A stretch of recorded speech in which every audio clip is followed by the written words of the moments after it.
बच्चों, मैं जानता हूं आपका सिविल सर्विसेज एग्जाम का प्रिलिमिनरी एग्जाम बहुत पास है और आपके दिल की धड़कनें बढ़ रही हैं और आप सोचते हैं कि काश कोई ऐसी टिप्स मिल जाती जिससे मुझसे गलतियां नहीं होती। तो मैं आपको बता दूं कि तीन काम आपको करने होंगे। सबसे पहला काम, आपको हर एक सब्जेक्ट का बेसिक बिल्कुल क्लियर रखना है। Basic concepts.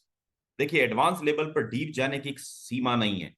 आप नहीं जा सकते बहुत डीप, लेकिन अगर आपको बेसिक कॉन्सेप्ट क्लियर है, बेसिक चीजें एकदम, जो कहते हैं व्हाट एंड व्हाई, हर एक कॉन्सेप्ट का अगर ये क्लियर है, तो आप बड़े से बड़े टफ क्वेश्चन को भी आप चैलेंज कर दोगे और आपका आंसर सही जाएगा मेरे बच्चों। ये पहली चीज आपको करना है, बेसिक कॉन्सेप्ट हर एक सब्जेक्ट की क्लियर रखना है। दूसरा, जैसे कि किसी खेल में मान लेते हैं कोई इंसान खो खो खेल रहा है, तो खो खो की प्रैक्टिस करनी पड़ेगी, तभी खो खो में वो बहुत अच्छा एफिशिएंट बनेगा। इसी तरीके से प्रीलिमिनरी एग्जाम में अगर आपको एफिशिएंट बनना है, बहुत ही जबरदस्त बनना है, तो आपको क्या करना है? प्रैक्टिस करनी है, प्रैक्टिस करनी है। आजकल आपको पता है पूरे जितने भी कोचिंग इंस्टीट्यूट्स हैं, सबके टेस्ट पेपर्स आपको ऑनलाइन मिल जाते हैं फ्री ऑफ कॉस्ट। सारे कोचिंग की प्रैक्टिस करो मेरे बच्चों, जितने भी टेस्ट पेपर्स हैं। और तीसरा काम, सिर्फ इस भरोसे मत जाना कि जो पढ़े हुए हो उसी में से आएगा।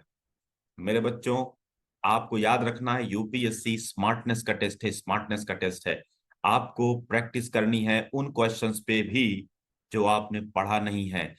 यूपीएससी आंसर को उसी क्वेश्चन में छुपा के रखता है।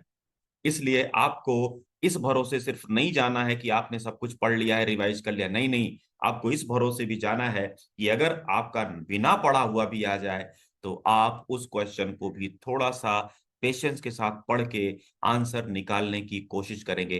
तो क्या प्रैक्टिस वहां करेंगे जाके? नहीं नहीं, प्रैक्टिस इधर ही करनी है। जब आप टेस्ट पेपर में आप जाते हैं तभी प्रैक्टिस करनी है ऐसे क्वेश्चंस पे जो आपको एफिशिएंट बनाए, आपको विजडम को मजबूत करे, आपके कॉमन सेंस को मजबूत करे। और याद रखना, कट ऑफ 40 से 45 के बीच में ही रहने वाला है। इसलिए आप धैर्य रखेंगे तो काट पीट के 40 क्वेश्चन सही होगा ही होगा। इसलिए सबसे बड़ी बात है, पेशेंस रखें। और हाँ, अगर घबराहट चढ़ रही है तो याद रखना खतरे में हो। घबराहट बंद करो। ये कंपटीशन है, जो सबसे बेहतर होगा वो जीतेगा। और आप सबसे बेहतर हो, ये अगर आप अपने अंदर से बार बार कह रहे हो, तो आपको धीरे धीरे फील होगा कि आप बेहतर हो। तो इन तीन टिप्स के साथ आप इस प्रीलिम्स में कूदें। मैं ईश्वर से प्रार्थना करूंगा कि आप इस प्रीलिम्स में विजयी हों। Thank you so much, thank you so much.